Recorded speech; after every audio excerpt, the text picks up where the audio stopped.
You never know what's at the bottom of the bay. You really don't. To 20 knots with gusts up to 30 knots expected. All right, I think we got one. What do you think, Matt? She's on. All right.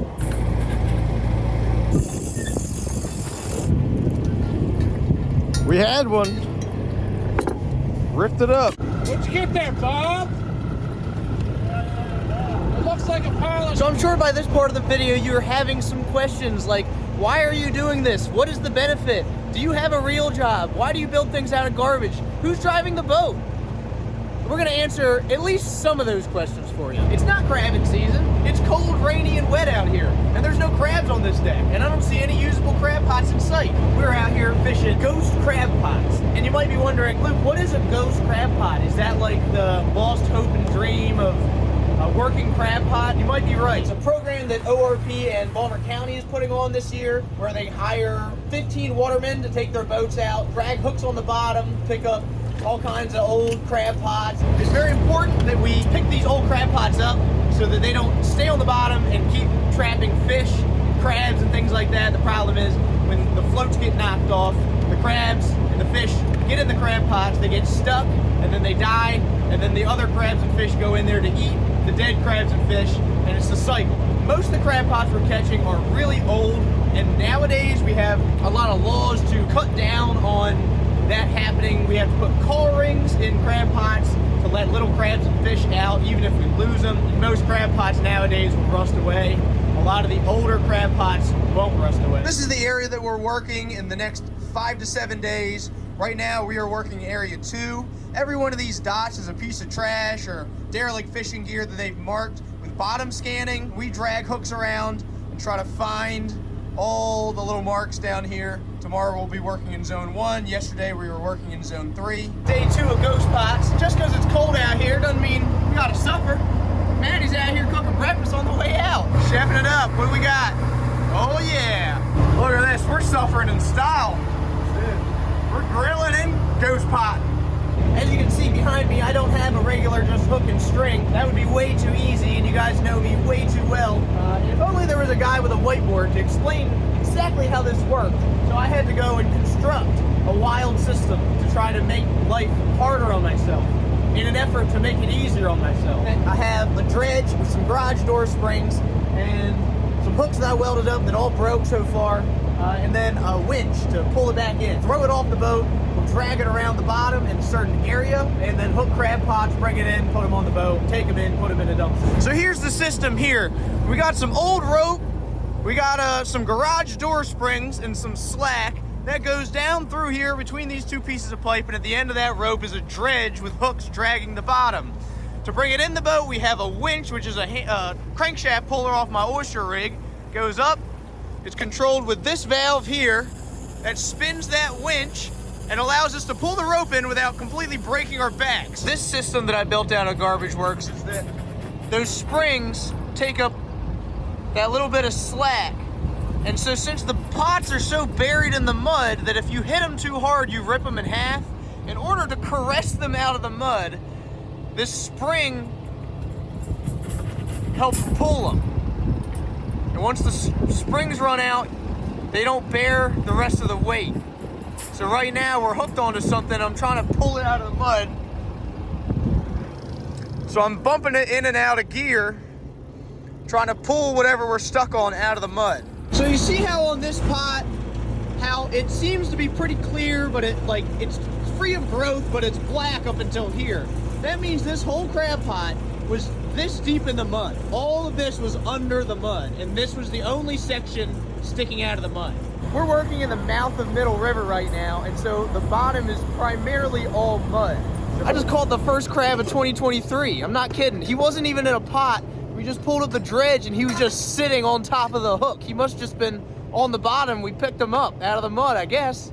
It's crazy. He's a nice looking crab too. That's springtime crab. Just found this little fish in a bait, living in a bait well of one of these ghost pots here.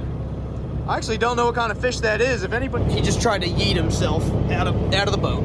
If anybody knows what kind of fish that is, drop a comment, let me know. So this system is not like standard or anything like that. Every guy has come up with their own system that they think is best and easiest to pull the pots up off the bottom.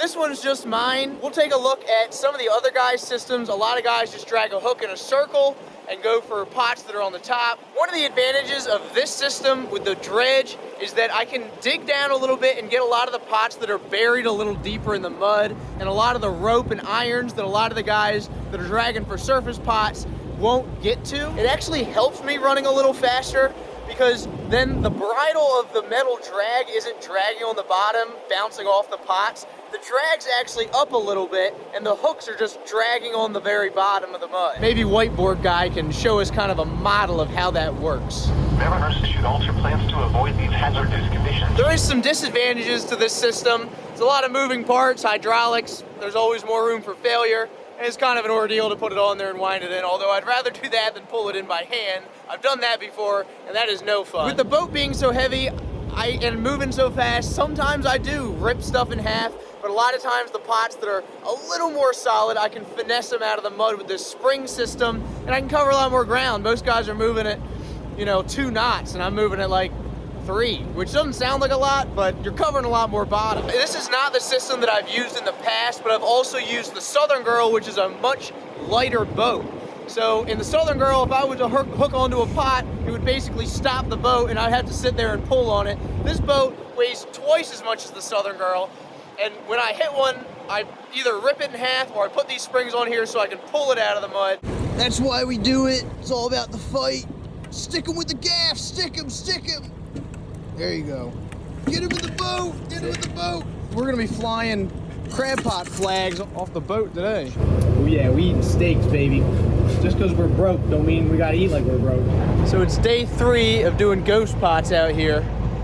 We're finally in zone 1, which apparently has the most amount of gear in it. There's a spot where they marked about 15 crab pots all on top of each other.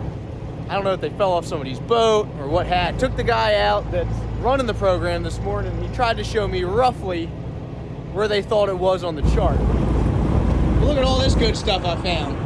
I even pulled Matt up on the dredge. Old crab pots, trash, old anchors, stuff like that. I tell you what, this bay water looks real nice right now. That's about as clear as bay water gets.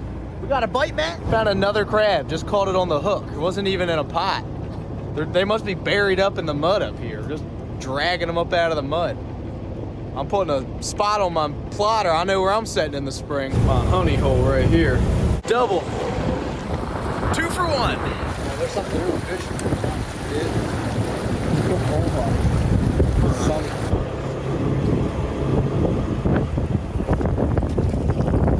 Everyone we catch, we mark down where we caught it, what kind of debris it was, if it was still fishable.